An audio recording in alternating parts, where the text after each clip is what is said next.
Hah? Mesinnya hilang? Dasar mobil mainan. Bayangkan, mobil listrik canggih seharga hampir 1 miliar dihina sebagai gerobak plastik, cuma karena mesinnya nggak bersuara. Tapi yang lebih parah, mertua dan ipar yang sombong ini malah menjelek-jelekan dan menyuruh-nyuruh sopir yang menjemput Sarah. Mereka nggak sadar, pria yang mereka hina itu ternyata adalah pemilik perusahaan tempat suami Sarah bekerja.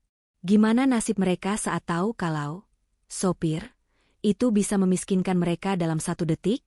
Siap-siap nahan emosi dan puas banget lihat karmanya.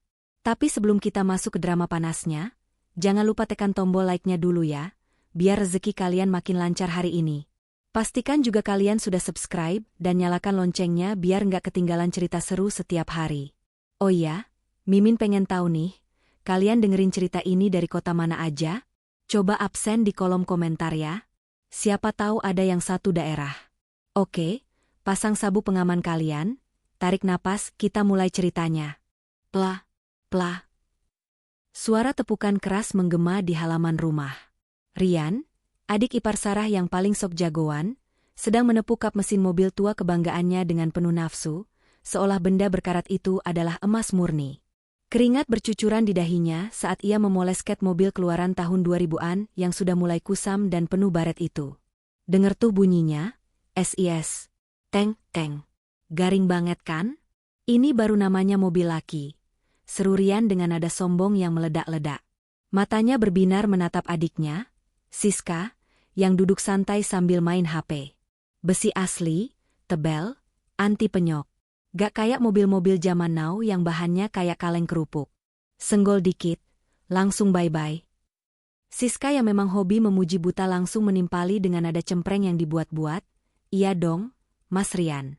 Cowok tuh emang harusnya pakai mobil yang gagah. Yang kalau digas suaranya menggelegar biar satu kelurahan tahu kita lewat. Gak kayak Mas Andre tuh, kemana-mana naik ojek online, gak punya wibawa banget jadi suami. Mendengar pujian itu, dada Rian makin membusung. Yoi, lihat nih knalpotnya, udah gue bobok dikit biar gahar. Sekali gas, jantung tetangga bisa copot. Gelak Rian bangga. Namun, saat tawa Rian sedang pecah di udara, tiba-tiba suasana berubah mencekam. Dari gerbang rumah, sebuah benda asing meluncur masuk. Sebuah mobil futuristik berwarna emas matte bergerak pelan membelah halaman. Anehnya, tidak ada suara sedikit pun. Senyap, seperti hantu yang melayang di atas aspal. Mobil itu berhenti hanya beberapa sentimeter di belakang pantat Rian tanpa ia sadari. Tit. Bunyi klakson sopan mengejutkan Rian. Ayam-ayam. Setan? Latah Rian sambil melompat kaget sampai kain lap bututnya terlempar ke wajahnya sendiri. Wajah sok jagoannya seketika pucat, lalu berubah merah padam karena malu. Woi, punya otak gak sih? Bentak Rian kasar sambil menunjuk kaca mobil itu. Datang tuh kulonun. Nyalain mesinnya. Ini nyelonong diam-diam kayak maling. Mau bikin orang jantungan hah? Pintu mobil terbuka perlahan. Sarah turun dengan wajah tenang, namun tatapan matanya menyeratkan kelelahan menghadapi tingkah iparnya. Belum sempat Sarah membuka mulut, Siska sudah berlari mendekat dengan tatapan jijik, seolah melihat tumpukan sampah. Idih, Mbak Sarah, cibir Siska dengan bibir manyun. Kirain paket nyasar. Ini mobil apaan sih Mbak? Bentuknya aneh banget. Kotak-kotak kaku kayak mainan Lego anak TK. Warnanya juga kusem, kayak belum selesai dicat dasar. Dapat dari mana rongsokan ginian? Rian yang masih emosi langsung ikut mendekat, mengetuk bodi mobil itu dengan jarinya yang kotor. Bukan rongsokan SIS, ini namanya mobil mainan, ejek Rian sambil tertawa sinis. Tuh denger kan? Bunyinya puk-puk.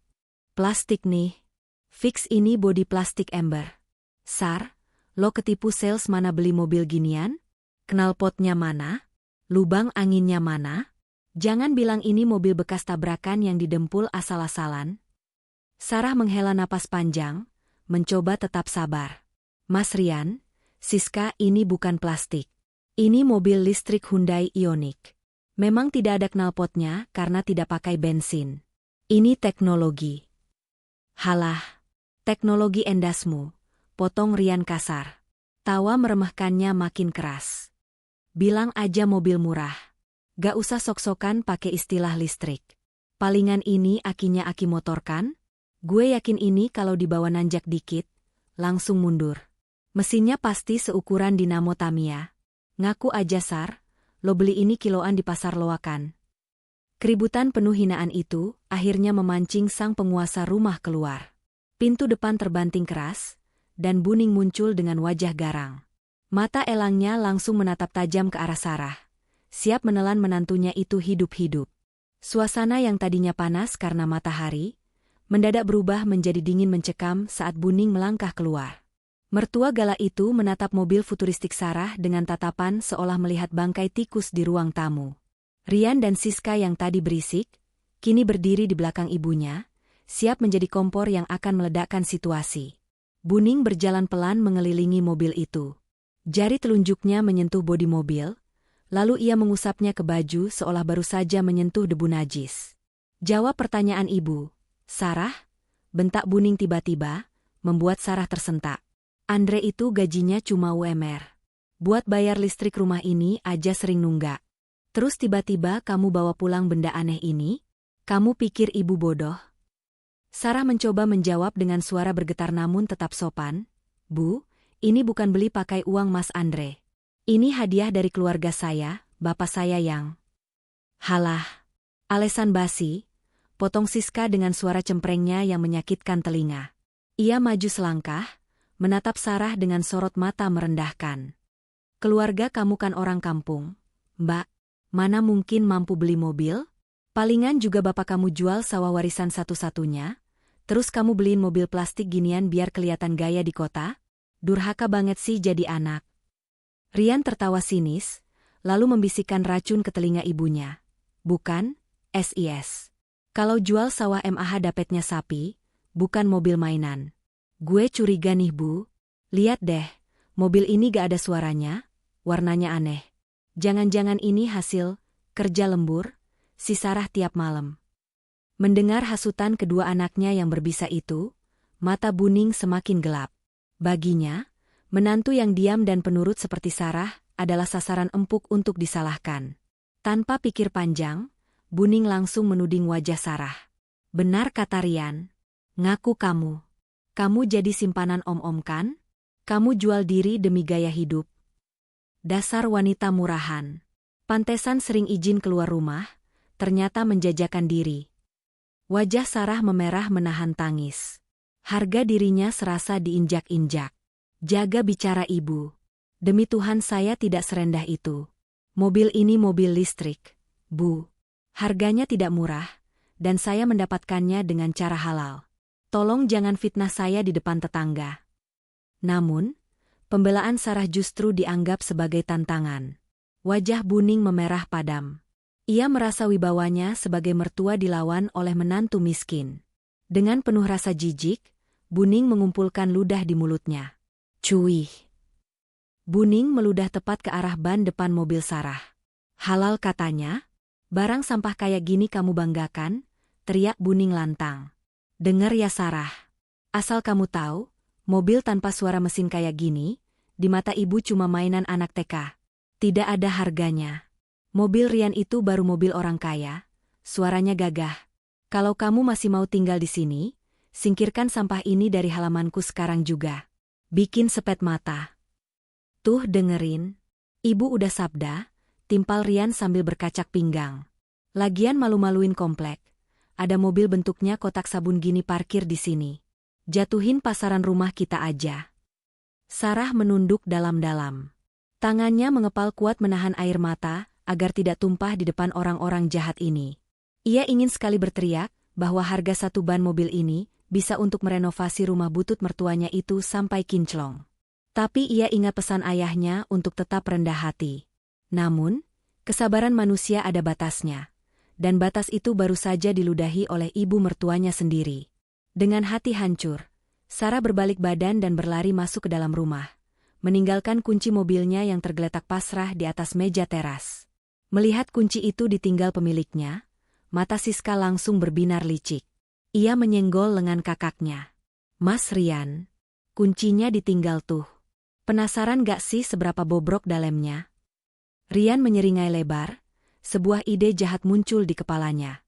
Ide bagus. Sini gue cek. Sekalian gue buktiin ke ibu kalau mesin mobil ini cuma mesin jahit. Tanpa membuang waktu, Rian langsung menyambar kunci mobil yang tergeletak di meja itu dengan kasar. Wajahnya menyeringai penuh kemenangan, seolah ia baru saja menyita barang bukti kejahatan kelas kakap. Minggir semua. Biar Rian yang bongkar kedok mobil ini. Teriak Rian lantang sambil berjalan gagah menuju bagian depan mobil. Rian yakin, di dalam kap mesinnya pasti isinya cuma kabel semraut atau malah mesin potong rumput. Lihat ya Bu, Rian bakal telanjangin kebohongan si Sarah. Sarah yang mendengar keributan itu berlari keluar lagi. Mas Rian, jangan sembarangan buka, teriaknya panik. Namun, Siska dengan sigap menghalangi jalan Sarah, mendorong bahu kakak iparnya itu agar menjauh. Dengan gaya sok tahu layaknya mekanik profesional, Rian meraba-raba bagian bawah kap depan mobil.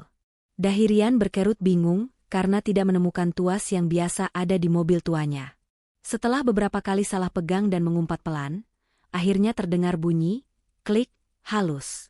Kap depan mobil itu pun terbuka sedikit. Nah, kena kau? Seru Rian bersemangat. Saksikan kebobrokan ini. Rian mengangkat kap mesin itu lebar-lebar dengan sentakan kuat. Namun, sedetik kemudian, tawa kemenangan di wajahnya lenyap seketika. Matanya melotot nyaris keluar, mulutnya menganga lebar hingga lalat pun bisa masuk. Wajah sok jagoannya berubah pucat pasi, seolah baru saja melihat hantu di siang bolong. Hah? Apaan ini? Rian mundur selangkah, kakinya gemetar. Bu. Ibu. Gawat Bu, lihat ini. Buning yang kaget mendengar teriakan histeris anaknya langsung berlari mendekat. Ada apa Rian? Kenapa teriak-teriak kayak orang kesurupan? Ilang Bu. Mesinnya ilang. Tunjuk Rian dengan tangan gemetar ke arah ruang mesin yang terbuka. Lihat nih Bu, kosong melompong. Dalamnya cuma kotak plastik doang. Gak ada blok mesinnya, gak ada businya, gak ada apa-apanya. Bolong. Buning dan Siska menjengukkan kepala mereka ke dalam kap depan. Benar saja, di sana hanya ada ruang penyimpanan kosong yang bersih. Karena ketidaktahuan mereka tentang teknologi mobil listrik, pemandangan itu adalah bencana. Astagfirullahaladzim, pekik Buning histeris sambil memegangi dadanya. Ia berbalik menatap Sarah dengan tatapan membunuh. Sarah, kamu apakan mesin mobil ini? Kenapa isinya kosong begini?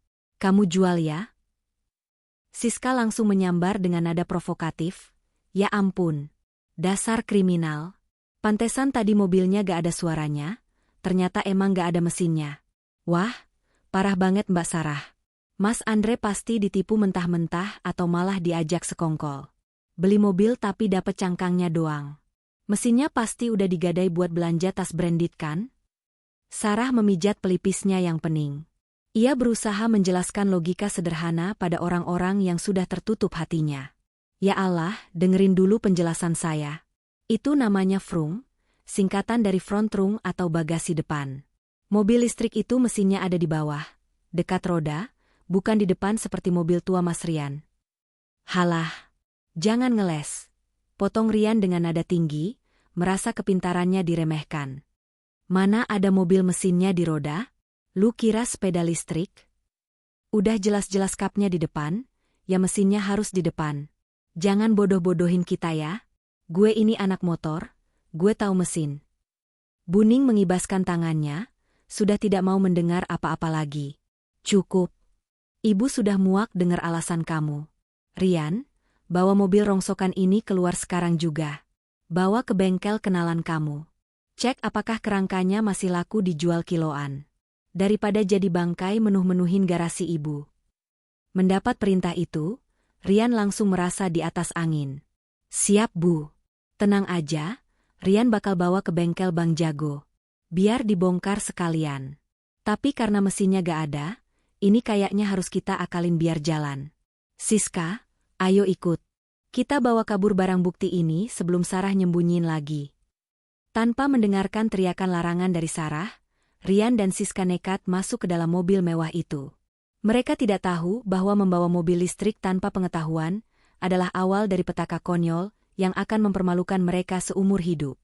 Rian membanting pintu mobil itu dengan kasar, seolah ingin merontokkan engselnya. Namun, begitu bokongnya mendarat di jok kulit premium yang empuk, matanya tak bisa berbohong.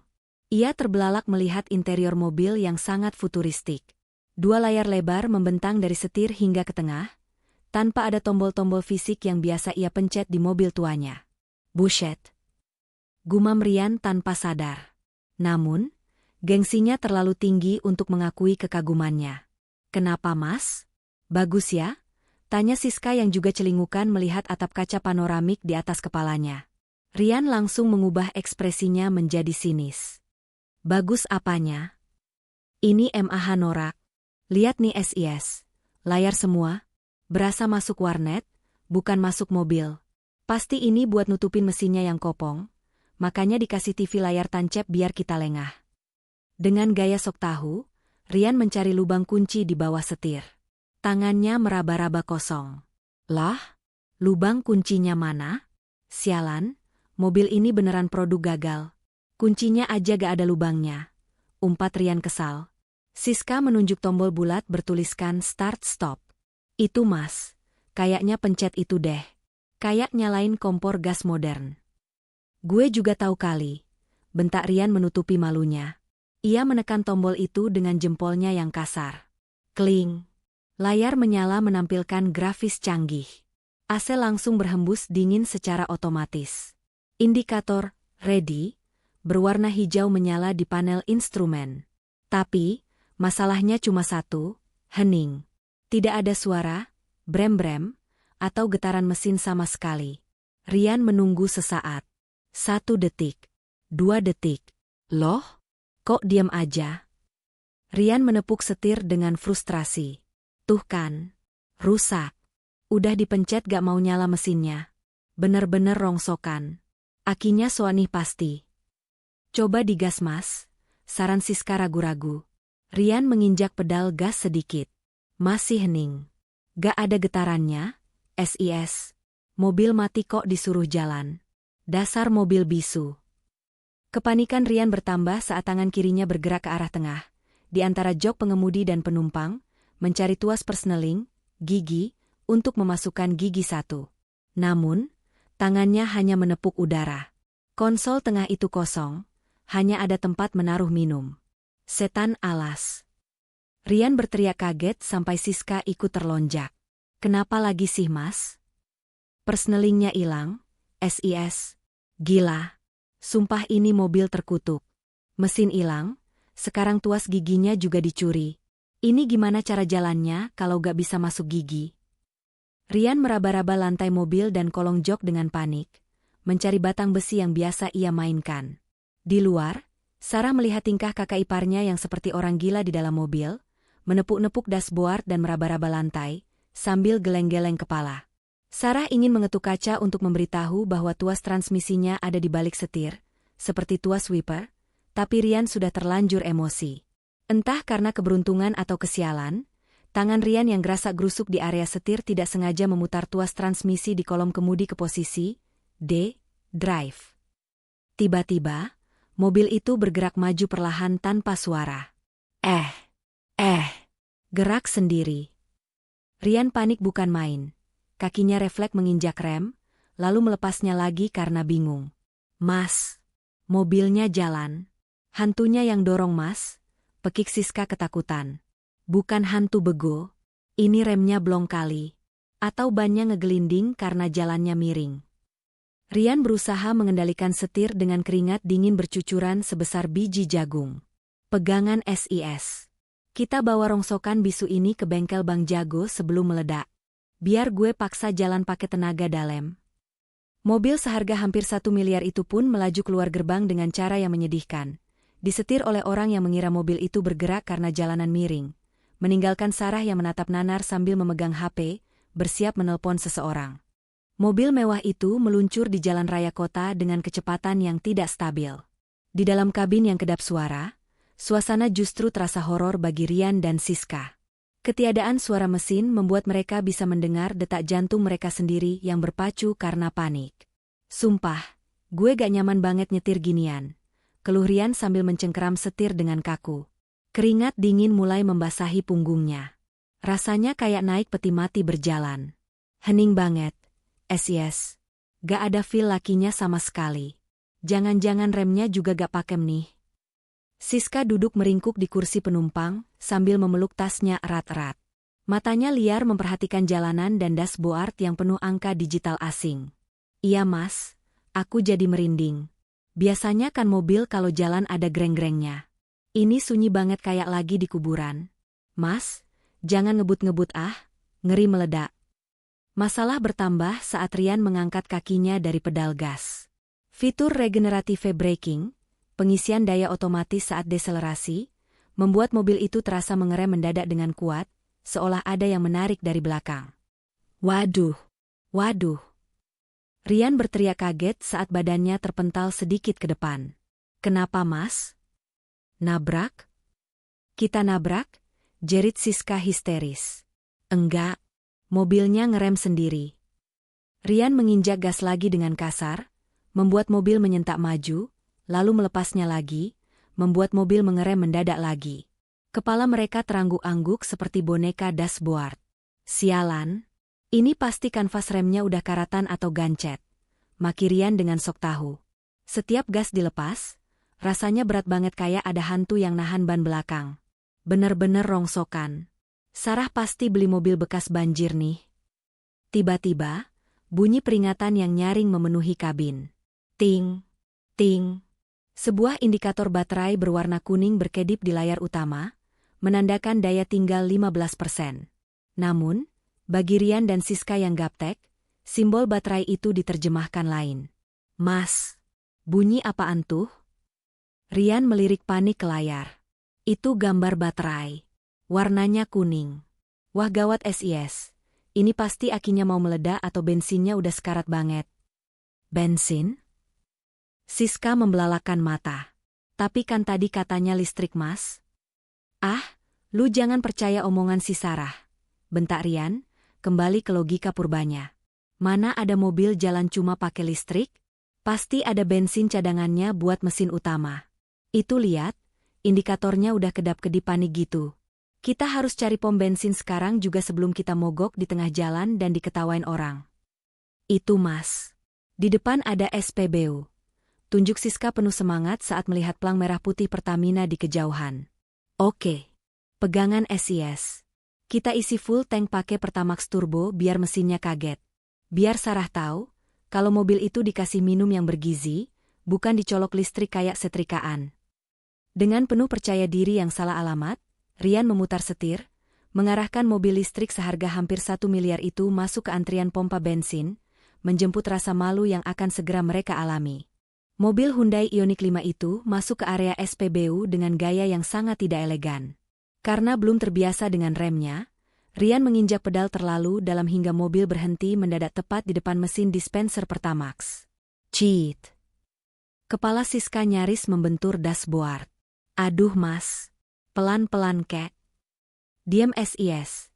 Ini remnya emang abal-abal. Kilah Rian sambil menurunkan kaca jendela. Dengan gaya bos besar yang sedang memamerkan mobil baru, Rian menjentikan jarinya ke arah petugas SPBU yang sedang berdiri bengong melihat mobil tanpa suara itu. Woi mas. Sini, panggil Rian lantang. Isi Pertamax Turbo. Full tank. Jangan sampai luber. Petugas SPBU itu, seorang pemuda berseragam merah, mendekat dengan wajah bingung. Ia menggaruk kepalanya yang tertutup topi. Matanya menyapu sisi kiri dan kanan bodi mobil yang mulus tanpa celah. Maaf pak, ucap petugas itu ragu-ragu. Ini, tangki bensinnya sebelah mana ya? Kok saya cari gak ada tutupnya? Mendengar itu, emosi Rian langsung naik ke ubun-ubun. Ia merasa petugas itu sedang mempermainkannya. Mata lo rabun? Cari yang benar dong. Biasanya kan di kiri atau kanan belakang. Masa gitu aja harus diajarin? Petugas itu kembali memutari mobil, meraba-raba bodi samping, tapi tetap nihil. Beneran gak ada pak? Sumpah. Ya ampun, ribet banget sih. Gerutu Siska yang ikut kesal. Mas, petugasnya training kali tuh. Gak profesional banget. Turun gih mas. kasih tahu letaknya. Dengan napas memburu karena marah, Rian membanting pintu mobil dan turun. Ia berjalan menghentak-hentak ke arah belakang mobil. Minggir, biar gue yang buka. Dasar amatir, ngisi bensin aja gak becus. Rian berdiri di sisi kanan belakang mobil. Ia melihat ada kotak kecil yang samar di bodi mobil, yang sebenarnya adalah charging port. Nah, ini apaan kalau bukan tutup tangki? Buta ya? Bentak Rian penuh kemenangan. Ia menekan kotak itu dengan keras. Klik. Tutup itu terbuka perlahan secara otomatis. Namun, bukannya lubang bulat untuk selang bensin, yang terlihat di dalamnya adalah soket konektor listrik dengan lubang-lubang kecil yang asing bagi mata Rian. Hening sejenak. Rian melongo. Petugas SPBU melongo. Siska yang mengintip dari jendela ikut melongo. Loh? Rian mengorek-ngorek lubang soket itu dengan jarinya. Kok bentuknya colokan? Lubang bensinnya mana? Petugas SPBU itu akhirnya sadar dan menahan tawanya setengah mati. Pak, itu mobil listrik. Itu buat ngecas, bukan buat diisi bensin. Bapak salah masuk. Ini SPBU, bukan PLN. Wajah Rian seketika berubah warna menjadi merah padam, semerah seragam petugas di depannya. Tapi dasar Rian, gengsinya setinggi langit. Ia tidak mau mengakui kesalahannya di depan umum. Sok tau lo, elak Rian panik. Ini tuh teknologi hybrid rahasia. Pasti ada lubang bensinnya yang ngumpet di dalam sini. Coba lo colok aja selangnya ke situ. Paksa masuk. Gak bisa pak. Meledak nanti, tolak petugas itu tegas sambil mundur ketakutan. Keributan itu menarik perhatian orang-orang di sekitar. Pengendara motor di antrian sebelah mulai terkikik geli. Beberapa orang bahkan mulai mengeluarkan HP mereka dan merekam kejadian konyol itu. Lihat tuh, ada orang bego bawa mobil listrik ke pom bensin. Bisik salah satu warga yang terekam jelas oleh telinga Rian. Ngotot lagi minta diisi bensin. Timpal yang lain sambil tertawa. Rian merasa dunia seakan runtuh menimpanya. Keringat dingin mengucur deras. Ia sadar ia sedang menjadi badut tontonan gratis. Mas, cepetan masuk mas, orang-orang pada ngetawain kita. Cicit Siska dari dalam mobil, menutupi wajahnya dengan tas karena malu setengah mati. Dengan perasaan campur aduk antara malu dan marah, Rian membanting tutup charging port itu kasar. Ah terserah. SPBU pelayanan buruk. Gue laporin bos lo nanti. Ayo SIS, kita cari bengkel beneran, bukan tempat amatir kayak gini. Rian melompat masuk ke mobil. Tapi karena panik, ia malah salah memutar tuas transmisi ke posisi R, mundur. Saat ia menginjak gas, mobil itu malah menyentak mundur hampir menabrak tiang dispenser. Wewe, maju pak, maju, teriak warga serempak. Rian gelagapan memindah gigi lagi, lalu tancap gas kabur dari SPBU itu secepat kilat, meninggalkan jejak tawa membahana dari seluruh pengunjung SPBU yang menyaksikan kebodohan legendaris tersebut. Setelah kabur dari SPBU dengan menanggung malu yang luar biasa, Rian memacu mobil itu membabi buta. Ia ingin segera sampai di bengkel temannya untuk meluapkan kekesalan. Namun, Rian lupa satu hal fatal. Peringatan baterai yang dari tadi berteriak minta diisi, bukan dengan bensin, tapi dengan listrik. Sialan tuh petugas POM. Lihat aja nanti, gue viralin tempat kerjanya biar bangkrut. Maki Rian sambil memukul setir. Napasnya masih memburu. Iya mas, kurang ajar banget ngetawain kita. Emang dasar orang kampung gak ngerti mobil canggih. Timpal Siska, masih berusaha membenarkan kebodohan mereka sendiri. Namun, karma tidak butuh waktu lama untuk datang. Tiba-tiba, layar dashboard mobil berubah warna menjadi merah menyala. Sebuah simbol gambar kura-kura, turtle mode, muncul di layar, diikuti suara peringatan yang panjang dan menyayat hati. Kie. Waduh, bunyi apaan lagi ini? Rian melirik panik ke layar. Kok ada gambar kura-kura? Ini mobil apa kebun binatang sih? Bersamaan dengan itu, kecepatan mobil menurun drastis. Padahal Rian sudah menginjak pedal gas sampai mentok ke lantai, tapi mobil itu seolah kehilangan tenaga. Rasanya berat, lambat, dan menyedihkan. Mas, kok pelan? Gas mas. Itu truk di belakang mau nyalip. jerit Siska ketakutan melihat spion. Udah gue injek pol ini SIS. Gak mau lari.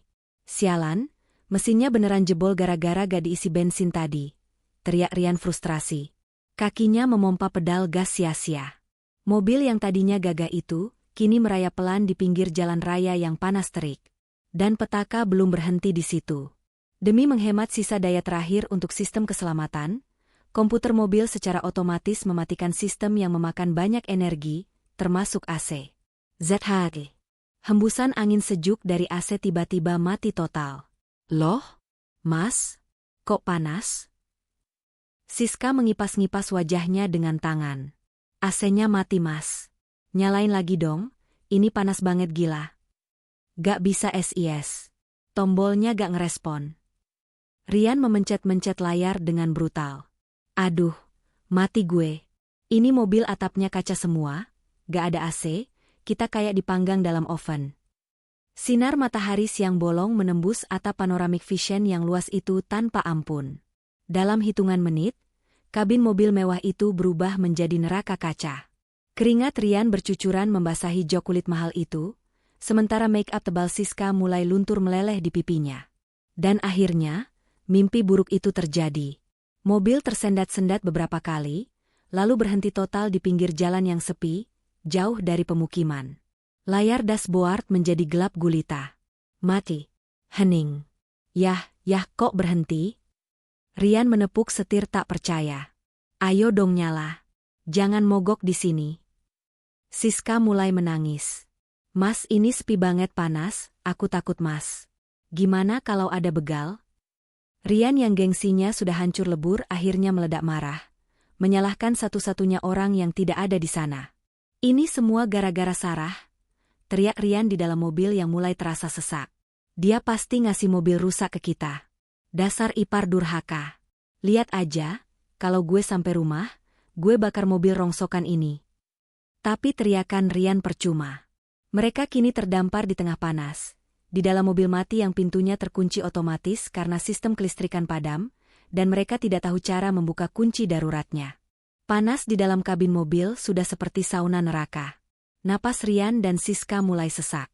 Setelah berjuang keras menarik tuas pintu manual yang mereka temukan secara tidak sengaja, akhirnya pintu mobil mewah itu terbuka. Hah, gila. Hampir mati terpanggang kita. Rian melompat keluar, langsung membungkuk memegangi lututnya. Baju kaos distronya sudah basah kuyup oleh keringat, mencetak punggungnya dengan warna gelap yang memalukan. Siska menyusul keluar dengan penampilan yang jauh lebih mengenaskan. Rambutnya lepek, maskaranya luntur menjadi garis hitam di pipi, dan ia berjalan terpincang-pincang karena sepatu hak tingginya menyiksa. Mas, mobil ini harus diapain? Gak mungkin kita tinggal di sini kan? Rengek Siska sambil mengipasi wajahnya dengan tangan. Panas banget mas, kulit aku bisa gosong. Rian menatap nanar ke arah mobil yang diam membisu itu. Ya harus kita pinggirin lah. Bego, kalau ditinggal di tengah jalan gini entar diderek polisi, makin panjang urusannya. Kita dorong sampai ke bawah pohon rindang di depan sana. Ayo cepetan. Hah? Dorong? Siska membelalakan matanya ngeri. Mas gila ya? Ini mobil gede banget. Aku lagi pakai heels mas, entar patah gimana? Daripada tulang lo yang gue patahin. Cepetan bantu. Bentak Rian tak mau dibantah. Dengan berat hati, mereka berdua menempatkan posisi di belakang mobil. Rian di kiri, Siska di kanan. 1, 2, 3. Dorong, teriak Rian memberi aba-aba. Mereka mengerahkan seluruh tenaga. Urat leher Rian sampai menonjol keluar, wajahnya merah pada menahan beban. Tapi apa yang terjadi? Mobil itu tidak bergeming sedikit pun. Bannya seolah dilem ke aspal. Weh, dorong yang bener dong SIS. Jangan cuma nempel doang. Omel Rian. Udah sekuat tenaga ini mas. Berat banget sumpah. Ini mobil apa beton sih? Teriak Siska sambil menangis. Mas, ini beneran gak gerak. Kayak ada jangkarnya. Rian tidak tahu bahwa mobil listrik jauh lebih berat daripada mobil bensin biasa, karena bobot baterainya yang mencapai ratusan kilogram. Mendorong Hyundai Ioniq 5 yang mogok dalam posisi menanjak sedikit, adalah misi bunuh diri bagi dua orang yang jarang olahraga ini. Arg! Sialan! Rian menendang ban mobil itu karena frustrasi, tapi malah jari kakinya yang sakit. Aduh! Bener-bener mobil pembawa sial.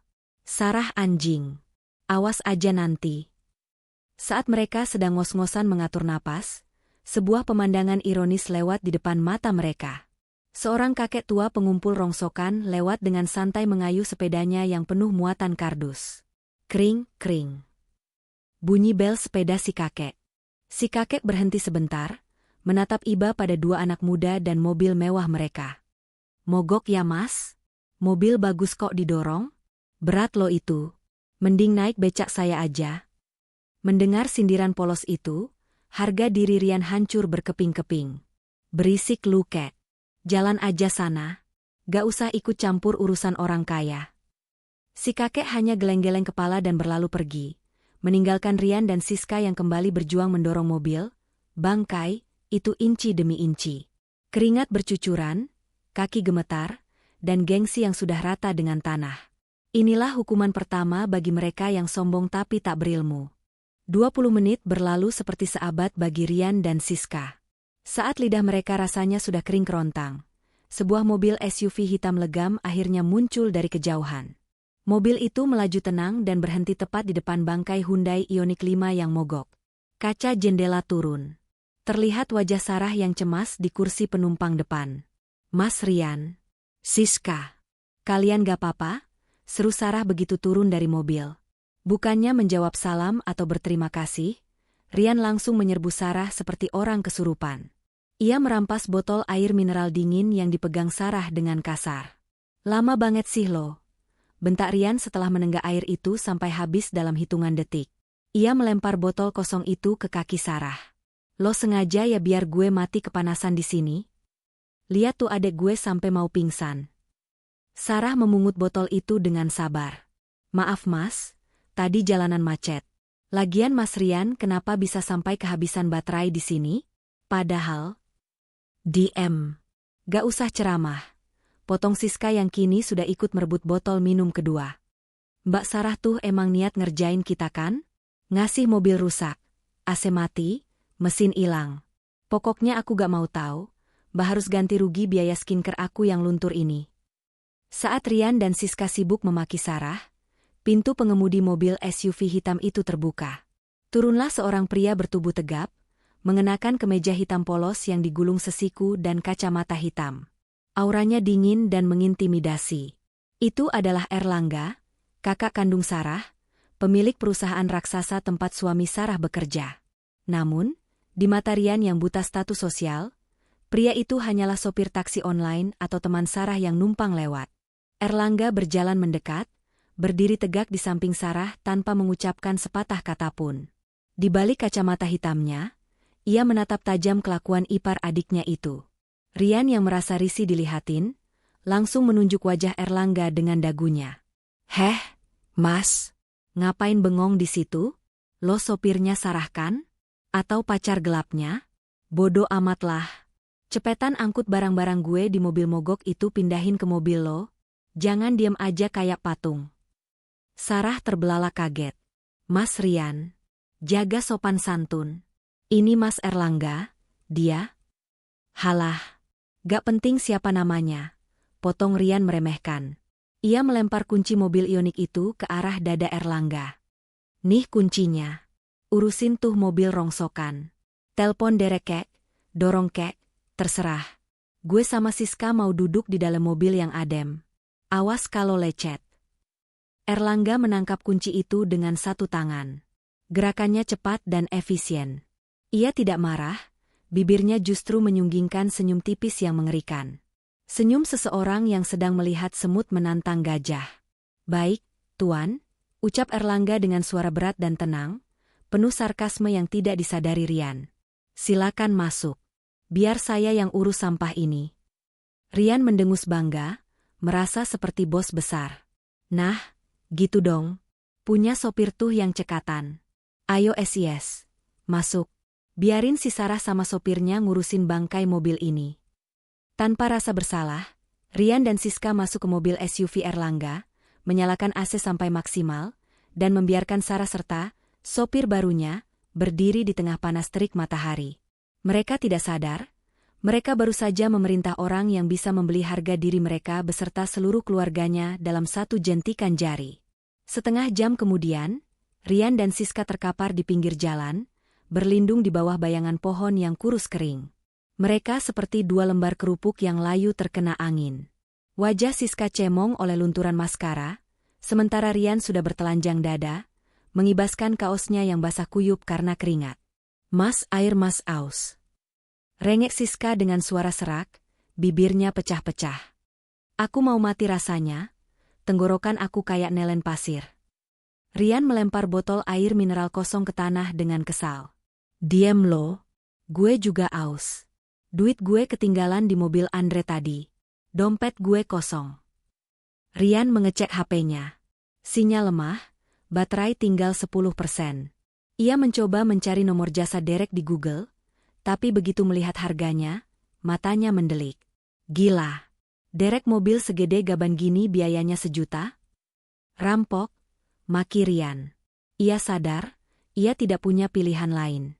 Dengan tangan gemetar menahan amarah dan malu, ia mencari kontak nama yang paling ia benci saat ini, Sarah. "Halo? Angkat dong Wei," gerutu Rian saat nada sambung berbunyi. Di ujung sana, terdengar suara Sarah yang tenang, kontras sekali dengan kepanikan Rian. "Halo, Mas Rian? Kenapa Mas? Kok kedengeran ngos-ngosan?" Rian langsung menyalak galak untuk menutupi rasa malunya. "Heh Sarah, jemput gue sekarang. Mobil rongsokan lo ini mogok. Bener-bener sampah. Gue baru bawa jalan bentar, tiba-tiba mati total di tengah jalan. Lo sengaja ya mau nyelakain gue?" Hening sejenak. Lalu suara Sarah terdengar bingung. "Mogok? Mas, itu mobil baru di-charge penuh tadi pagi. Gak mungkin mogok kecuali..." Sarah terdiam sejenak, lalu menebak dengan tepat. "Mas Rian pasti gak lihat indikator baterainya ya? Mas Rian ngebut terus AC-nya di pull-in?" "Sembarangan lo nuduh." Elak Rian panik karena ketahuan. "Ini tuh mesinnya emang bobrok. Udah gak usah banyak bacot. Buruan jemput gue sama Siska. Kita terdampar di jalan raya bypass yang sepi. Bawa minum yang banyak. Awas kalau lama." Rian memutus sambungan telepon sepihak. Ia menoleh ke Siska dengan wajah sok jagoan yang dipaksakan. "Udah beres. Si Sarah bakal jemput sambil nyembah-nyembah minta maaf. Lihat aja, gue bakal minta ganti rugi karena udah bikin kita kepanasan gini." Padahal dalam hati, Rian ketar-ketir. Ia takut Andre akan mengadu ke bos besarnya. Tapi rasa haus dan gengsi membuatnya masa bodoh. Siska hanya mengangguk lemah. "Mas, mobilnya gimana? Masa ditinggal?" Rian menendang ban mobil itu sekali lagi. "Biarin aja. Biar dimaling orang sekalian. Gue udah muak lihat mobil bisu ini. Besok gue suruh ibu jual aja kiloan." Tanpa mereka sadari, keputusan memanggil Sarah adalah awal dari terbukanya kedok mereka di hadapan sosok yang jauh lebih menakutkan daripada sekadar mobil mogok. Erlangga, sang sultan asli, yang ternyata sedang berada di rumah Sarah saat telepon itu masuk. Suasana di dalam kabin mobil SUV mewah itu terasa dingin karena AC, namun mencekam karena ketegangan. Rian duduk di kursi depan samping kemudi dengan kaki diangkat seenaknya ke dashboard, sementara Siska dan Sarah duduk di belakang. Erlangga, sang pemilik perusahaan raksasa itu, menyetir dengan tenang, meski tangannya mencengkeram setir begitu kuat hingga buku-buku jarinya memutih. "Woi, Pir, AC-nya gedein lagi dong. Masih gerah nih," perintah Rian sambil menepuk dashboard dengan tidak sopan. Ia memanggil Erlangga dengan sebutan, "Pir, sopir." Lelet banget sih kerjanya. Pantes cuma jadi supir. Erlangga tidak menoleh. Ia hanya menaikkan level AC dalam diam. Matanya menatap lurus ke jalan, namun telinganya merekam setiap kata yang keluar dari mulut sampah di sebelahnya. "Nah, gitu dong." Rian bersendawa keras tanpa rasa malu. "SIS, enak ya mobil ini? Gak kayak gerobak plastik si Sarah tadi. Ini baru mobil beneran, ada suaranya dikit, suspensinya empuk. Gak kayak naik peti mati." Siska yang sedang membetulkan makeupnya menimpali dengan nada manja. "Iya Mas. Mbak Sarah, dengerin tuh. Besok-besok kalau mau pamer atau jemput kita, sewa mobil yang ginian aja. Jangan maksa beli mobil listrik kalau gak ngerti cara ngerawatnya. Ujung-ujungnya nyusahin orang kan? Sarah menunduk malu. Wajahnya merah padam, bukan karena dihina, tapi karena ia tahu siapa yang sedang menyetir. Ia merasa sangat tidak enak hati pada kakaknya. Mas Rian, Siska tolong jaga bicaranya, bisik Sarah pelan. Mas Erlangga ini bukan sopir taksi online. Dia? Halah, udah desar, gak usah belain pacar lo, potong Rian sambil melirik sinis ke arah Erlangga. Gue tahu kok, ini pasti cowok yang modalin lo beli mobil listrik rongsokan itu kan? Mobil kreditan macet ya gini nih kualitasnya. Rian lalu menoleh ke arah Erlangga dengan tatapan menyelidik. Pir, gue kasih tahu ya, lo mending cari cewek lain deh. Si Sarah ini di rumah cuma jadi benalu. Udah miskin, nyusahin, sok gaya lagi. Mending lo jadi supir gue aja, gaji UMR gue jamin lancar, daripada ngurusin janda kembang gak jelas kayak gini. Sarah menahan napas. Ia melihat rahang Erlangga mengeras. Urat-urat di leher kakaknya mulai terlihat menegang. Tiba-tiba, Erlangga buka suara. Suaranya rendah, berat, dan mengandung getaran yang membuat bulu kuduk merinding. Jadi menurut Anda, Sarah itu benalu? Tanya Erlangga pelan, matanya melirik sekilas ke spion tengah, menatap Siska, lalu beralih ke Rian. Ya iyalah, jawab Rian lantang, merasa pendapatnya divalidasi. Lo gak tahu aja, di rumah tuh dia kerjanya cuma ongkang-ongkang kaki. Suaminya, si Andre, juga sama aja. Pasangan loser. Kalau bukan karena kebaikan hati ibu gue yang nampung mereka, udah jadi gelandangan mereka berdua. Oh begitu, gumam Erlangga singkat. Sebuah senyum tipis yang mengerikan terukir di bibirnya. Menarik sekali. Terima kasih informasinya. Saya akan mengingatnya baik-baik. Rian tertawa bangga, mengira Erlangga setuju dengannya. Ia tidak sadar bahwa ia baru saja menandatangani surat kehancuran karir adiknya dan nasib keluarganya sendiri. Mobil itu terus melaju membelah jalanan sore, membawa dua penumpang bodoh menuju pengadilan jalanan yang sesungguhnya. Mobil SUV hitam itu memasuki pekarangan rumah Buning dengan anggun, kontras sekali dengan pagar rumah yang catnya sudah mengelupas. Buning, yang sedari tadi mondar-mandir di teras seperti setrikaan panas, langsung memicingkan matanya. Ia melihat mobil itu bukan sebagai kendaraan, tapi sebagai gudang uang. Begitu mobil berhenti, Rian dan Siska langsung melompat turun, berlari ke arah ibunya seperti anak kecil yang baru pulang dari medan perang. Bu, ampun Bu, adu Rian sambil menunjuk-nunjuk mobil di belakangnya. Si Sarah benar-benar mau ngebunuh kita. Kita ditinggalin di jalan sepi, kepanasan, suruh dorong mobil rongsokannya itu. Rian hampir mati haus. Bu? Buning mengelus dada, wajahnya merah pada menahan amarah. Astagfirullah. Tega bener kamu Sarah. Mana dia sekarang? Pintu mobil terbuka. Sarah turun dengan wajah lelah. Namun, perhatian Buning langsung teralihkan saat melihat sosok pria tinggi tegap yang turun dari kursi pengemudi. Erlangga keluar, merapikan kemeja hitam mahalnya, lalu melepas kacamata hitamnya dengan gaya berkelas. Buning tertegun sejenak. Naluri materenya langsung bekerja. Ia memindai penampilan Erlangga dari ujung kaki sampai ujung rambut. Sepatu kulit mengkilap, jam tangan emas yang melingkar di pergelangan tangan, dan aura kekuasaan yang kental. Namun, otak licik Buning memutar skenario lain. Oh, jadi begini kelakuan kamu di belakang Andre? Sindir Buning dengan suara lantang, sengaja agar tetangga dengar. Ia berjalan mendekati Sarah sambil berkacak pinggang. Hebat ya kamu, Sar.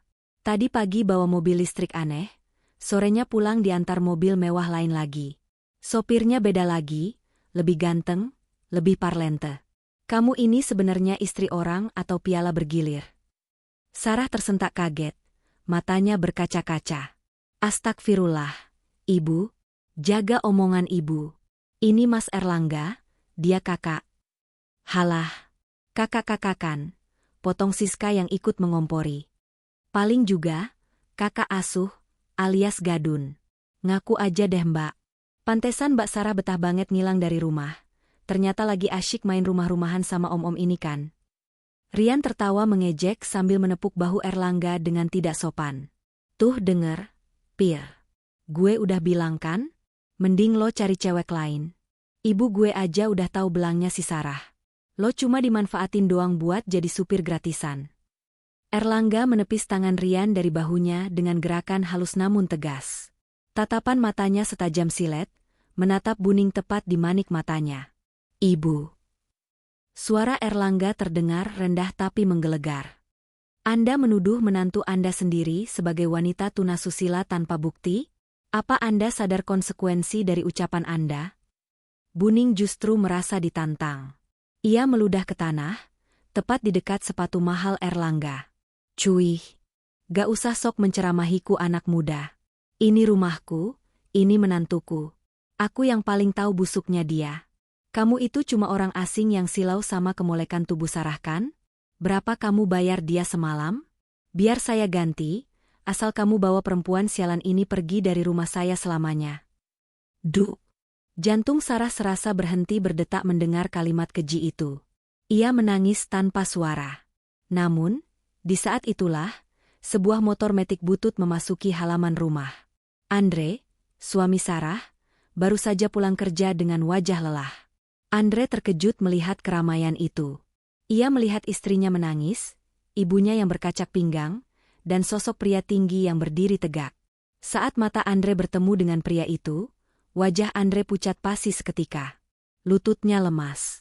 Ia mengenali siapa pria itu. Itu bukan sopir. Itu bukan selingkuhan.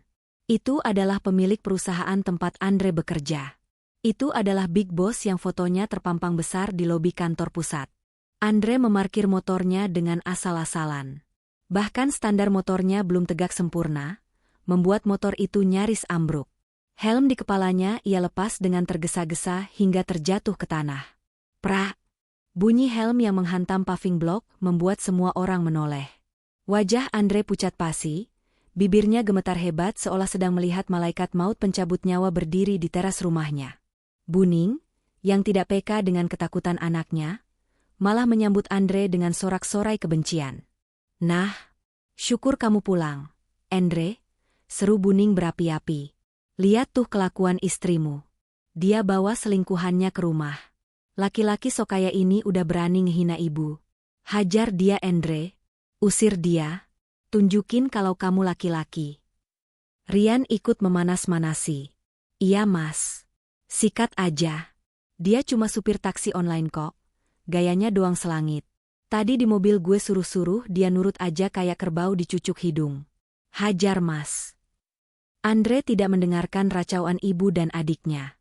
Matanya terkunci pada sosok Erlangga yang berdiri dengan tatapan dingin menusuk. Keringat dingin sebesar biji jagung mengucur deras di pelipis Andre. Lututnya terasa lemas seperti jeli. Tanpa mempedulikan teriakan ibunya, Andre berlari tergopoh-gopoh menghampiri Erlangga. Jalannya sempoyongan, nyaris tersandung kakinya sendiri. Mas, mau ngapain? Teriak Siska bingung. Sesampainya di depan Erlangga, Andre melakukan hal yang membuat rahang Rian dan Buning jatuh ke lantai. Andre membungkuk dalam-dalam, meraih tangan kanan Erlangga, dan menciumnya dengan takzim, nyaris bersujud. Pak Bos. Pak Erlangga. Suara Andre bergetar hebat, nyaris menangis. Mohon ampun, Pak, saya tidak tahu Bapak akan datang ke gubuk saya hari ini. Maafkan sambutan keluarga saya yang kurang ajar. Pak, mohon ampun. Hening. Suasana mendadak senyap. Angin sore seolah berhenti berhembus. Buning melongo. Rian yang tadinya mau menyalakan rokok, mematung dengan korek api menyala di tangan. Siska menjatuhkan bedak padatnya, hingga pecah berantakan di lantai. Hah? Rian akhirnya bersuara, cengengesan bingung. Andre, lo kesurupan ya? Ngapain lo cium tangan sama supir? Lo mabok lem? Andre langsung berbalik badan, menatap Rian dengan mata melotot marah yang belum pernah dilihat keluarganya sebelumnya. Diam kamu Rian. Bentak Andre sekuat tenaga, urat lehernya menonjol. Tutup mulut kotormu itu. Kamu mau bikin aku dipecat hah? Andre menunjuk Erlangga dengan tangan gemetar. Kalian semua buta? Ini Bapak Erlangga Wijaya. Pemilik tunggal Erlangga Group. Beliau ini CEO di kantor pusat. Bos besar yang fotonya dipajang di lobi kantor aku. Beliau yang tanda tangan gaji aku tiap bulan. Jeder. Pengakuan itu menghantam telinga Buning, Rian, dan Siska lebih keras daripada petir di siang bolong. Wajah Buning yang tadinya merah karena marah, kini berubah menjadi seputih kertas. Bibirnya bergerak-gerak tanpa suara. Pemilik perusahaan? Rian mundur selangkah, rokoknya jatuh dari mulut. Kakinya yang tadi menendang ban mobil, kini gemetar hebat. Bayangan dirinya yang tadi menyuruh-nyuruh Erlangga, memanggilnya, Pir, dan melempar kunci ke dadanya, berputar ulang di otaknya seperti film horor. Erlangga tersenyum tipis. Senyum yang sangat menakutkan. Ia menatap Andre yang masih membungkuk ketakutan, lalu beralih menatap Buning yang kini terlihat seperti tikus kejepit. "Oh, jadi kamu Andre?" ucap Erlangga pelan namun penuh wibawa. "Karyawan divisi logistik. Benar? Saya sering dengar nama kamu. Tapi sepertinya, keluarga kamu punya hobi yang unik ya. Hobi menghina orang dan meludahi tamu." Andre langsung berlutut di tanah, menyatukan kedua tangannya memohon ampun. "Ampun Pak. Ibu saya orang tua kampung, gak tahu apa-apa. Rian juga cuma pengangguran yang sok tahu. Tolong jangan masukin hati Pak. Saya mohon." Buning merasa dunianya berputar. Ia baru saja meludahi sepatu orang yang memegang nasi periuk nasi anaknya. Dan yang lebih parah, ia baru saja menuduh kakak kandung dari miliarder itu sebagai pelacur. Erlangga menatap Andre yang masih bersimpuh di tanah dengan tatapan datar. Ia tidak menyuruh karyawannya itu berdiri. Sebaliknya, ia melangkah pelan melewati Andre, mendekati Rian yang kini gemetar di pojokan teras, seperti kucing kecebur got. "Bangun, Andre," ucap Erlangga dingin tanpa menoleh. "Simpan sujudmu untuk Tuhan. Saya kesini bukan cari penyembahan, saya kesini mau cari sopir." Erlangga berhenti tepat di depan wajah Rian. Aroma parfum mahal Erlangga tercium jelas oleh hidung Rian, tapi kali ini baunya seperti aroma kematian. "Gimana tadi, Mas Rian?" tanya Erlangga dengan nada sopan yang dibuat-buat. "AC-nya kurang dingin ya? Atau cara nyetir saya kurang halus? Maklum, saya cuma sopir taksi online yang gaji UMR-nya lancar." "Anu Pak." Rian tergagap, keringat dingin membanjiri lehernya. Bibirnya yang tadi lincah menghina, kini kaku seperti kena stroke ringan. Saya gak tahu Pak. Sumpah Pak. Saya cuma bercanda tadi. Mulut saya emang sampah Pak. Jangan diambil hati." "Oh, tentu tidak saya ambil hati," potong Erlangga sambil tersenyum miring. "Tapi saya catat di pembukuan." Erlangga mengeluarkan ponsel mahalnya, lalu seolah-olah sedang menghitung dengan kalkulator. "Mari kita berhitung sebentar ya, Buning, Mas Rian, Mbak Siska," ucap Erlangga lantang, suaranya menggema di halaman yang sunyi senyap itu. "Pertama, mobil Hyundai Ioniq 5 yang kalian sebut gerobak plastik, itu adalah aset perusahaan. Harganya 850 juta rupiah. Kalian paksa jalan tanpa ilmu, kalian tendang bannya, kalian jemur sampai sistemnya overheat. Biaya perbaikan dan ganti rugi kerusakan mental unit, anggap saja 50 juta. Buning memegang dadanya, matanya mendelik. 50 juta? Erlangga tidak peduli, ia lanjut menghitung. "Kedua, kalian menuduh saya, Erlangga Wijaya, sebagai gadun atau simpanan om-om. Itu pasal pencemaran nama baik. Di pengadilan, pengacara saya biasanya menuntut ganti rugi minimal 1 miliar untuk kasus seperti ini." 1 miliar? Pekik Siska histeris, kakinya lemas hingga ia jatuh terduduk di lantai teras. "Ketiga," lanjut Erlangga, kini matanya menatap tajam ke arah Buning. "Ibu meludahi sepatu saya. Sepatu ini Bali edisi terbatas, harganya 15 juta. Tapi harga diri saya yang ibu ludahi, itu tidak ternilai." Erlangga menutup ponselnya dengan bunyi klik yang nyaring. "Jadi total tagihan kalian hari ini kurang lebih 1 miliar 65 juta rupiah. Pertanyaan saya sederhana." Erlangga mencondongkan tubuhnya ke arah Buning yang sudah pucat pasi seperti mayat hidup. "Kalian mau bayar tunai sekarang? Transfer? Atau kalian mau bayar dengan cara lain?" Erlangga melirik ke sekeliling rumah Buning yang kusam. Rumah ini, sertifikatnya ada di mana ya? Kayaknya kalau dijual pun belum cukup buat bayar pengacara saya.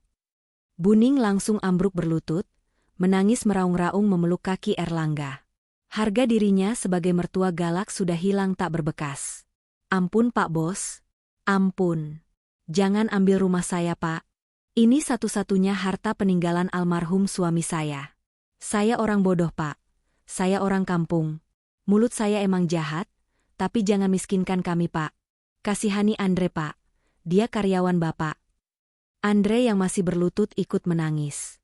Pak Erlangga, tolong Pak potong gaji saya seumur hidup gak apa-apa Pak. Tapi jangan penjarakan ibu saya, jangan sita rumah ini Pak. Erlangga menepis pelan tangan Buning dari celananya. Ia membersihkan celananya seolah baru saja terkena kotoran. Simpan air mata buaya kalian. Saya pebisnis, bukan dinas sosial.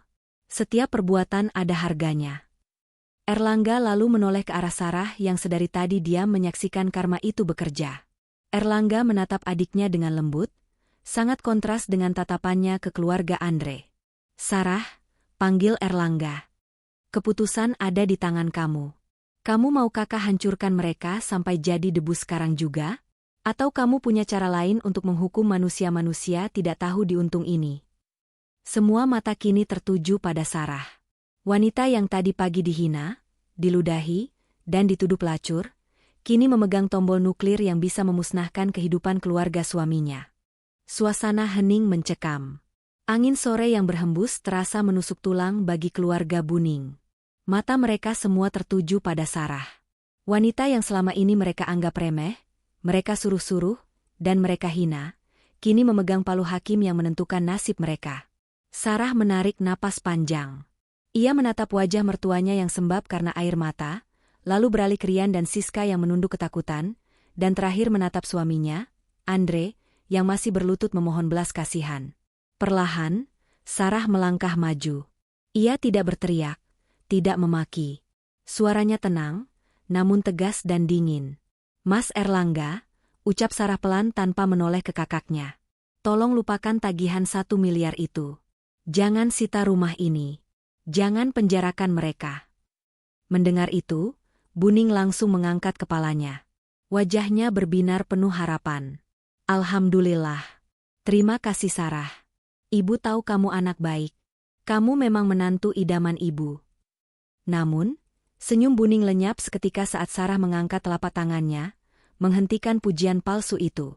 Saya belum selesai bicara, Bu, potong Sarah tajam. Sarah menatap Andre lekat-lekat. Mas Andre, saya bebaskan keluarga kamu dari hutang materi. Tapi sebagai gantinya, saya yang akan pergi. Mulai detik ini, saya bukan lagi istri kamu. Urus surat cerai kita secepatnya. Saya sudah lelah, Mas. Saya lelah berusaha menjadi berlian di tumpukan sampah. Jejangan Sar. Andre merangkak mendekat, mencoba meraih kaki Sarah. Jangan tinggalin aku. Aku janji bakal berubah. Aku bakal marahin ibu kalau dia jahat lagi. Sar, please. Sarah mundur selangkah, menghindari sentuhan suaminya. Sudah terlambat, Mas. Tadi, saat ibu meludahi saya, saat Rian menghina ayah saya, kamu ada di mana? Kamu diam saja kan? Laki-laki yang tidak bisa melindungi kehormatan istrinya, tidak pantas menjadi pemimpin rumah tangga. Sarah lalu beralih menatap Rian dan Siska yang masih gemetar. Dan untuk kalian berdua, ucap Sarah sambil menunjuk mobil listrik Hyundai Ioniq 5 yang masih terparkir bisu di pinggir jalan. Kalian menghina mobil itu karena tidak bersuara, kan? Kalian bilang itu mobil mainan? Asal kalian tahu, mobil listrik itu ibarat orang sabar. Dia diam, tenang, tidak berisik seperti knalpot bobokan kalian. Tapi sekali dia menginjak gas, dia melesat meninggalkan kalian jauh di belakang. Kalian tidak akan pernah bisa mengejarnya. Sarah memutar badannya, berjalan anggun menuju mobil SUV hitam milik kakaknya. Ayo, Mas Erlangga. Di sini udaranya pengap. Bau kemunafikan. Erlangga mengangguk puas. Ia menatap Andre untuk terakhir kalinya dengan tatapan yang membuat nyali ciut. Dengar keputusan adik saya, Suara Erlangga menggelegar. Kalian selamat dari penjara. Tapi Andre, mulai besok, jangan harap kamu duduk nyaman di kursi empuk kantor pusat. Saya mutasi kamu ke gudang logistik di pelosok. Gaji kamu dipotong 50% sampai kamu paham artinya bersyukur. Camkan itu. Tanpa menunggu jawaban, Erlangga berbalik dan masuk ke mobil. Mesin SUV menyalak garang. Sarah duduk di sampingnya tanpa menoleh lagi ke belakang.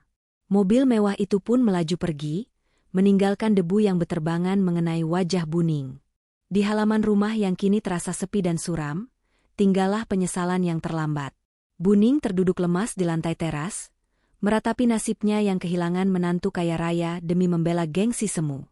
Rian dan Siska saling pandang dalam ketakutan, membayangkan hidup miskin karena gaji Andre dipotong. Dan Andre hanya bisa menangis menatap jejak ban mobil istrinya yang telah pergi selamanya. Sore itu, matahari terbenam bersamaan dengan runtuhnya kesombongan di rumah Buning. 1 bulan kemudian. Bruk. Sebuah kardus berat berisi suku cadang besi jatuh menimpa kaki Andre. Aduh. Sakit wai. Teriak Andre sambil memegangi kakinya yang terbungkus sepatu safety butut. Keringat membanjiri seragam kerjanya yang kini berwarna abu-abu kusam, bukan lagi kemeja berdasi yang rapi. Heh, jangan cengeng, bentak mandor Somad, atasan baru Andre yang badannya sebesar lemari 2 pintu. Baru angkat kardus segitu aja ngeluh. Katanya dulu orang kantoran, mana mentalnya? Cepet angkut ke truk. Kalau gak selesai, jatah makan siang dipotong. Andre mengusap peluh di dahinya dengan tangan yang hitam karena oli. Ia berada di gudang logistik cabang pinggiran, tempat yang panas, pengap, dan penuh debu. Tidak ada AC, tidak ada kursi empuk, tidak ada kopi gratis. Pak Somad. Andre memelas. Saya izin istirahat bentar Pak. Pinggang saya mau patah. Dulu di kantor pusat saya biasa duduk. Dulu ya dulu, potong Somad galak. Itu nasib lu? Siapa suruh cari masalah sama Pak Big Boss Erlangga? Satu kantor udah tahu aib lu, Andre. Durhaka sama istri, kurang ajar sama bos. Masih untung lu gak dipecat. Udah, kerja lagi. Andre menyeret kakinya dengan berat. Ia menatap nanar ke arah kalender dinding yang kusam. Tanggal gajian masih lama. Dan parahnya, gajinya kini dipotong 50%. Sisa gajinya bahkan tidak cukup untuk membayar cicilan motor, apalagi gaya hidup ibu dan adiknya. Sarah. Gumam Andre lirih, air matanya bercampur debu. Andai aku gak nurut sama ibu, aku gak bakal jadi kuli begini. Di saat yang sama, suasana di rumah Buning jauh lebih mencekam daripada kuburan. Ti. Suara alarm token listrik berbunyi nyaring, menandakan KWH-nya sudah di titik 0. Lampu ruang tamu berkedip sekali, lalu mati total. Bu, listrik abis tuh. Teriak Rian dari dalam kamar yang gelap gulita. Isin dong. Rian lagi ngegame nih, baterai HP juga lowat. Panas banget gak ada kipas. Buning duduk di kursi reo teras dengan daster yang sudah sobek di bagian ketiak. Ia mengipasi dirinya dengan potongan kardus bekas. Wajahnya tirus, matanya cekung. Duit dari mana Rian? Bentak Buning frustrasi. Andre cuma transfer 1 juta bulan ini. Itu cuma cukup buat beli beras sama bayar utang di warung Bu Tejo. Kamu pikir ibu punya pohon duit? Siska keluar dari kamar sambil menangis. Wajahnya kusam, jerawat mulai bermunculan karena tidak ada uang buat beli skincare. Bu, Siska lapar. Rengeknya. Kita makan apa malam ini? Masa mie instan lagi? Usus Siska bisa keriting Bu. Siska mau ayam bakar kayak dulu pas ada Mbak Sarah. Mendengar nama Sarah disebut, Buning langsung melempar kardus di tangannya. Diam. Jangan sebut nama perempuan itu, teriak Buning histeris. Gara-gara dia kita jadi begini. Dasar menantu pembawa sial. Bukan Mbak Sarah yang pembawa sial, tapi ibu. Balas Rian tiba-tiba keluar dari kamar, emosinya meledak. Apa kamu bilang? Iya kan? Coba kalau ibu gak ngeludahin Pak Erlangga waktu itu. Coba kalau ibu gak ngatain dia gigolo. Kita pasti masih dapat jatah bulanan. Andre gak bakal dimutasi. Ini semua gara-gara mulut ibu yang gak bisa dijaga. Rian menunjuk wajah ibunya dengan kurang ajar. Kurang ajar kamu, Rian. Buning maju menjambak rambut anaknya sendiri. Ibu belain kamu biar kamu gak dihina. Kamu sendiri yang goblok dorong mobil listrik sampai mogok. Rumah itu pun berubah menjadi arena tawuran. Ibu dan anak saling menyalahkan, saling memaki dalam kegelapan karena listrik mati. Tetangga di kanan kiri hanya bisa geleng-geleng kepala mendengar teriakan mereka. Rasain, gumam tetangga sebelah. Dulu sombongnya selangit ngehina Sarah. Sekarang makan tuh gengsi. Keesokan harinya, Rian sedang nongkrong di warung kopi, ngutang, menonton TV yang tergantung di pojok warung. Tiba-tiba, sebuah berita infotainment muncul. Pemirsa, sosok pengusaha muda sukses Erlangga Wijaya baru saja meresmikan cabang baru perusahaannya. Namun yang menarik perhatian adalah sosok wanita cantik di sampingnya. Diketahui wanita tersebut adalah adiknya, Sarah Amalia, yang kini diangkat menjadi manajer keuangan di kantor pusat. Di layar TV, terlihat Sarah turun dari mobil Hyundai Ioniq 5 yang dulu dihina Rian. Tapi kali ini, Sarah tampil sangat elegan dengan blazer mahal, rambut tertata rapi, dan senyum bahagia yang memancar. Ia terlihat bersinar. Wartawan bertanya di TV, "Mbak Sarah, apa rahasia kesuksesannya?" Sarah tersenyum ke kamera, seolah menatap langsung ke mata Rian yang sedang menonton di warung kumuh itu. "Rahasianya sederhana," jawab Sarah di TV. "Buanglah sampah pada tempatnya. Setelah saya membersihkan hidup saya dari orang-orang toksik yang tidak menghargai saya, rezeki saya justru mengalir deras." Rian ternganga. Kopi di gelasnya tumpah ke celana. Orang-orang di warung kopi itu menoleh ke Rian dan tertawa. "Tuh Yan, mantan kakak ipar lu jadi orang kaya," ledek pemilik warung. "Lu malah ngutang kopi saset di sini. Nyesel gak lu?" Rian tidak bisa menjawab. Dadanya sesak. Penyesalan itu datang bukan hanya terlambat, tapi datang menampar wajahnya bolak-balik. Ia sadar, ia dan keluarganya telah membuang berlian demi mempertahankan batu kali.